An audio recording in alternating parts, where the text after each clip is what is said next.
Hello students, कैसे हो सारे यार। क्लास 11th वाले बच्चों के लिए बहुत दिनों से वीडियो नहीं आई थी। अब हम रेगुलर रहेंगे तो मेक श्योर कि चैनल को शेयर कर देना सभी दोस्तों को। आज की वीडियो हम क्या बात करने वाले हैं, आज हम शुरुआत करने वाले हैं टोकन्स की। अब तुम बोलोगे भैया ये टोकन क्या होता है। तो देखो यार, जब जैसे कि अब मेरे यहाँ क्या होता था कि एक सीजन में सर्दी में और गर्मी में झूला लगता है। निवाइस गए हो ना, निवाइस सबके यहाँ लगती है। तो वहाँ पे झूला होता है, या फिर आप किसी फूड काउंटर में जाओ, कहीं भी जाओ, तो आपको एक टोकन दे दिया जाता है। क्या दे दिया जाता है? टोकन। वैसे ही कुछ कुछ टोकन ये भी काम करेगा। अब ये टोकन का सबसे पहले देखो यार, देखो लोगों के बारे में जब भी हम जानते हैं तो ये जानते हैं उनमें घर का नाम जानने में बड़ा इंटरेस्ट होता है हमको। तो इसीलिए हम इस टोकन का एक घर का नाम है, दैट इज, इसको हम कहते हैं, it is also called lexical unit. क्या होता है? इसका नाम है लेक्सिकल यूनिट। अब हमने इसका नाम जान लिया, अब इसका काम जान लेते हैं। ये टोकन करता क्या है। So it is the smallest unit of a program. क्या है? एक प्रोग्राम की सबसे स्मॉलेस्ट यूनिट जो है वो हमारी टोकन है। जैसे कि हमने 9th में बायोलॉजी पढ़ी थी, ठीक है। 10th में तुम्हें बड़ा इंटरेस्ट था, लेकिन 9th की बात करते हैं। तो 9th में क्या था बेटा, सेल जो है हमारी, सेल क्या होती है? सेल बेसिक बिल्डिंग ब्लॉक होता है ना किसी भी चीज का। वैसे ही टोकन क्या है? टोकन किसी भी प्रोग्राम का एक बेसिक बिल्डिंग ब्लॉक होता है।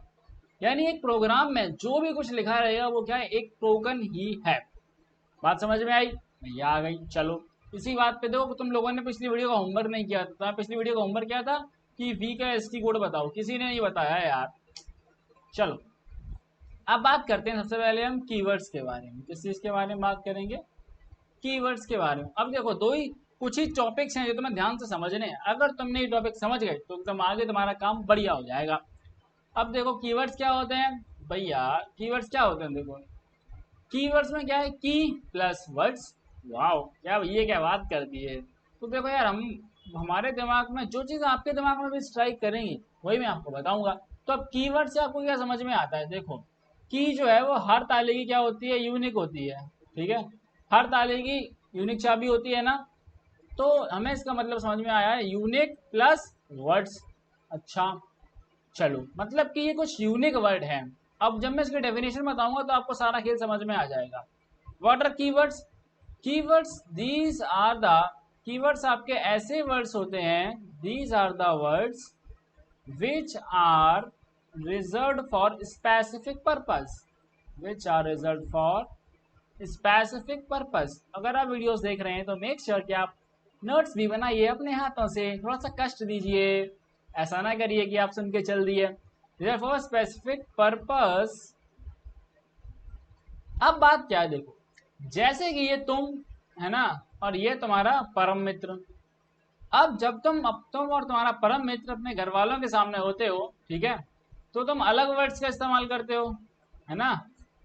और जब तुम और तुम्हारा परम मित्र जो है वो अकेला होता है, और अकेले होते हो, तो आप अलग वर्ड्स का इस्तेमाल करते हो, ठीक है। तो क्या है कि तुमने कुछ वर्ड्स को क्या करा है? रिजर्व करके रखा हुआ है स्पेसिफिक पर्पस के लिए। किस चीज के लिए? स्पेसिफिक पर्पस के लिए। क्या बात समझ में आई? ऐसे ही अब जो आपका घर का नाम है, अब जैसे तुम्हारा ये रहा तुम्हारा घर, ठीक है। अच्छी ध्यान बना देता हूँ, शू शू शू शू, और ये मस्त बन गया। ये तुम्हारा घर। अब घर में तुम्हारा तो घर वाला नाम लिया जाएगा ना। तो जो तुम्हारा घर वाला नाम है उसका स्पेसिफिक पर्पस है, ठीक है। अब भैया हमारा घर वाला नाम तो यही था। तो अगर जो हमारा ये नाम है, अगर मुझे कोई बुलाएगा, अगर ये नाम मैं कहीं भी सुनूंगा तो मेरे दिमाग को क्या कमांड जाएगी कि देखो मुझे कोई बुला तो नहीं रहा है। ऐसे ही जाएगा ना। ओके, अब हम बात करते हैं ये वर्ड्स कौन कौन से हो सकते हैं। ऑल ये वर्ड्स काफ़ी सारे होते हैं जो हम बहुत ज़्यादा इस्तेमाल में लेंगे, वो मैं आपको बता देता हूँ। That is we have for, while, ये हमारे लूप्स होते हैं। Do while, and then we have see in, see out, and we have int, char, and then we have int, char, float, double, long, etcetera, काफ़ी सारे होते हैं। तो ये हमारे हो गए कीवर्ड्स, ये बात तो कीवर्ड्स हो गई। अब देखो जो ये टॉपिक अगला वाला टॉपिक जो समझ लेगा वो अपने एग्जाम के अंदर, बोर्ड एग्जाम में, क्लास टेस्ट में 2 नंबर पक्के कर लेगा। सोचो सेकंड लेक्चर में 2 नंबर पक्के हो रहे हैं तुम्हारे। That is we have next is identifiers, we have identifiers.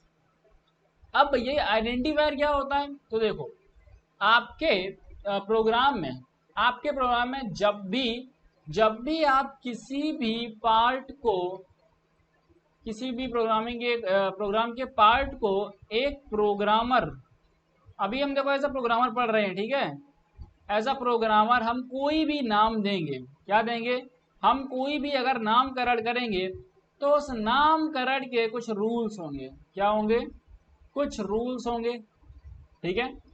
अब ये जो रूल्स हैं, ये जो रूल्स हैं इसको ये हम बोलते हैं दीज आर कॉल्ड आइडेंटिफायर्स, ठीक है।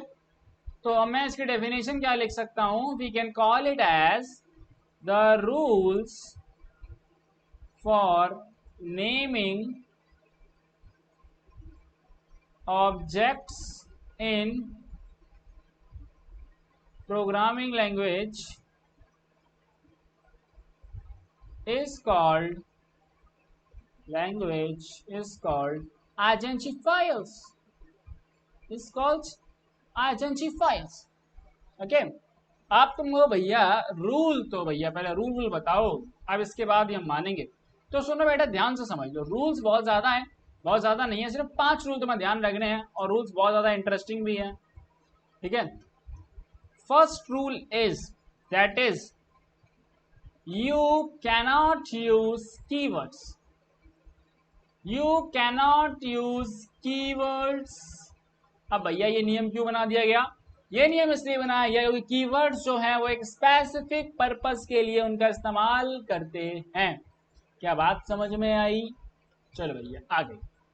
We have rule number 2, rule number 2 कहता है you can't start with from digit, you cannot start from digit but can use it further। अब तुम बोलो भैया इसका मतलब क्या, एक तरफ तो कह रहा है डिजिट्स का से स्टार्ट नहीं करना है और आगे, तो इसका मतलब है कि आप डिजिट से शुरुआत नहीं करोगे, आप डिजिट को आगे इस्तेमाल कर सकते हो। जैसे कि मैं एक नाम लेना चाहता हूं, फॉर एग्जांपल मैंने लिया 9 नम, तो ये इनवैलिड है। ये इनवैलिड क्यों है, बिकॉज हमने फर्स्ट पोजीशन पर हमने डिजिट्स का इस्तेमाल किया हुआ है। लेकिन हम इसको ऐसे कर सकते हैं, हम फर्स्ट पोजीशन की जगह इसको सेकंड पर इस्तेमाल कर सकते हैं, हम इसे ऐसे भी कर सकते हैं, हम इसको ऐसे भी कर सकते हैं। मैं आपको दिखा रहा हूं कि हम डिजिट्स को कहां नचा सकते हैं, ठीक है। तो डिजिट्स को हम कहीं भी नचा सकते हैं अपने मन के अनुसार, लेकिन सबसे पहली पोजीशन पर हम इसको नहीं भेजेंगे। नेक्स्ट वी हैव, अगला रूल देखो, फिर अगला रूल क्या है, तो अगला रूल ही कहता है that is you cannot use, that is you can't use any special symbol, you can not use any special symbol. अब स्पेशल सिंबल क्या होता है वो मैंने तुम्हें बताया था, कहाँ पे, कैरेक्टर सेट वाले लेक्चर में। अब तुम भूल गए होगे तो याद कर लो, आपके कीबोर्ड में जितने भी सिंबल हैं सब स्पेशल सिंबल हैं। तो देखो एक बार की कहानी सुनो, एक बार क्या हुआ कि हमारे स्कूल में पढ़ाया जा रहा था और सिर्फ रूल नंबर 2 तक हमें पढ़ा हुआ था, फिर सर ने भेज दिया हमको डस्टर लेने, ठीक है। सर ने कहा बेटा चौक ले आओ, डस्टर ले आओ, तब तक सर ने रूल नंबर 3 पढ़ा लिया। और हमारे उसके बाद सर ने कहा बेटा विशाल एक वेरिएबल बनाओ जो कि अपने नाम का सब बच्चे वेरिएबल बनाओ। तो हमने कहा बिल्कुल सर बना देते हैं। तो मेरा नाम है विशाल, है ना, तुम सबको पता है। चलो तो मैंने क्या करा, मैंने कुछ एकदम इंस्टाग्राम वाली जनरेशन में कुछ ऐसे लिख दिया, समझ गए। फिर उसके बाद इतनी मार पड़ी यार पूछो मत, ठीक है। और मैं अपने टीचर का बहुत ज़्यादा धन्यवाद देना चाहूँगा जो कि मुझे इतना काबिल बनाया कि मैं आप लोगों को इतना अच्छा पढ़ा सकता हूँ। हाँ मुझे उस टाइम मार पड़ती थी, बट मुझसे आगे भी कोई नहीं था, तो कोई बात नहीं, चलता रहता है। ठीक है, आज भी आता हूँ तो आज भी मार झेल लेता हूँ मैं। सो अब मैंने ऐसे स्टैंडर्ड में लिख दिया, मैंने कहा अरे मैं एकदम स्मार्ट हूँ, मैं इंटेलिजेंट हूँ, मैं ऐसे कर देता हूँ। फिर क्या बेटा, फिर उठा के फिर बहुत मार पड़ी। फिर सर ने समझाया रूल नंबर 3 कि बेटा rule soon low, you can not use any special symbol. आप इसमें ये इस तरह के जो सिंबल हैं, ये जनरेशन जेड वाले, ये एक भी इस्तेमाल नहीं कर सकते हैं। तो हमने कहा ठीक है सर फिर अपना नाम ऐसे ही लिख देता हूँ मैं पुराने तरीके से। बट अब नेक्स्ट रूल में ध्यान से बात समझ लो, that is you cannot use spaces, you can not use space, ठीक है, इन नेमिंग एनी ऑब्जेक्ट। अब भैया स्पेस का मतलब क्या है, जैसे मान लो मैं एक वेरिएबल बना रहा हूँ नंबर 1, मान लो मुझे वेरिएबल बनाना है कुछ एक, वैसे मान लो बड़े वेरिएबल नहीं बनाते हैं, हम ऐसे बनाते हैं कि हम उनको आगे यूज कर सकें, छोटे वेरिएबल रखते हैं। नंबर 1 नाम का मुझे वेरिएबल बनाना था, तो मैं इसको ऐसे लिखूंगा जनरली, लेकिन ये गलत हो जाएगा। ये गलत क्यों हो जाएगा, हमारा रूल नंबर 4 कहता है, हमारा रूल नंबर 4 क्या कहता है कि भाई साहब आप जो है स्पेस का जो इस्तेमाल यहाँ किए हुए हैं, ये इस्तेमाल इनवैलिड है। अच्छा लेकिन हम भैया हम तो क्या आप कहना चाहते हो, क्या मैं इसको इस प्रकार लिख दूं, फिर मैं इसको इस प्रकार चिपका के लिखूं? आप इस प्रकार लिख सकते हैं, बट अगर आपको स्पेस देना ही है तो आप यूज करेंगे, we will use that is a symbol that is underscore. क्या है अंडरस्कोर? भैया भी अंडरस्कोर कहाँ मिलेगा, ये अंडरस्कोर आपके कीबोर्ड में जो जीरो होता है ना, जीरो, उसके बगल वाली बटन पे मिलेगा। और आप जब शिफ्ट, ये ऐसा ऊपर अंडरस्कोर होता है और आइफन होगा, ठीक है, बीच में, आप जब इसको शिफ्ट के साथ दबाएंगे तो ये अंडरस्कोर काम करेगा। और अंडरस्कोर होता है कैसा ही समझ लो, अंडरस्कोर कुछ ऐसा होता है। तो हम इसको फिर कैसे लिख सकते हैं, we can simply write it as number 1। क्या बात समझ में आई? अरे क्या आया, नहीं आया, क्या आया? तो यही हमारे 4 रूल हैं। ठीक है, मैं देख लेता हूँ रूल में भूल तो नहीं रहा हूँ। ओके, कीवर्ड्स आप इस्तेमाल नहीं कर सकते हैं, आप डिजिट को पहली पोजीशन में इस्तेमाल नहीं कर सकते हैं, बट आगे इस्तेमाल कर सकते हैं। Next rule is you can not use any special symbol. And then चलो अब क्वेश्चन है, 4 क्वेश्चन दे रहा हूँ इस वीडियो में, और जो वीडियो हर बच्चे को ये सारे क्वेश्चन सॉल्व करने हैं। पहला है दैट इज आपको बस ये बताना है ये वैलिड है या इनवैलिड है। Okay, and next we have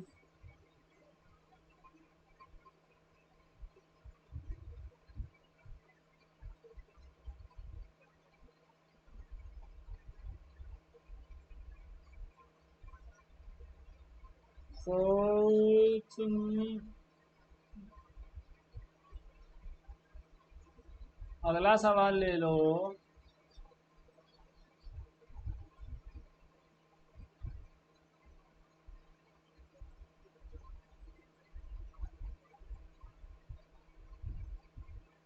next question we have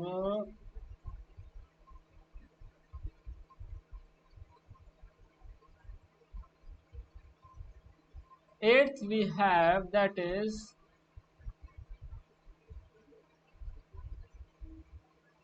अब आपको देखो पहले पूरी बात सुन लो बेटा, आंसर आपको लिखना कैसे है, आंसर आपको लिखना है ऐसे, आपको नंबर 1 डालना है, और ये आपका आइडेंटिफायर अगर बन सकता है तो आपको लिखना है आइडेंटिफायर। ठीक है, और अगर ये आइडेंटिफायर नहीं बन सकता है तो आपको उसका रीजन भी लिखना है, ये आइडेंटिफायर क्यों नहीं बन सकता है। तो आज का लेक्चर ही समाप्त करते हैं, सारे सवाल क्वेश्चन सॉल्व कर लेना, साथ में अपने सभी दोस्तों तक ये वीडियो शेयर जरूर कर देना। तो मिलेंगे हम आप लोगों से नेक्स्ट वीडियो के साथ में।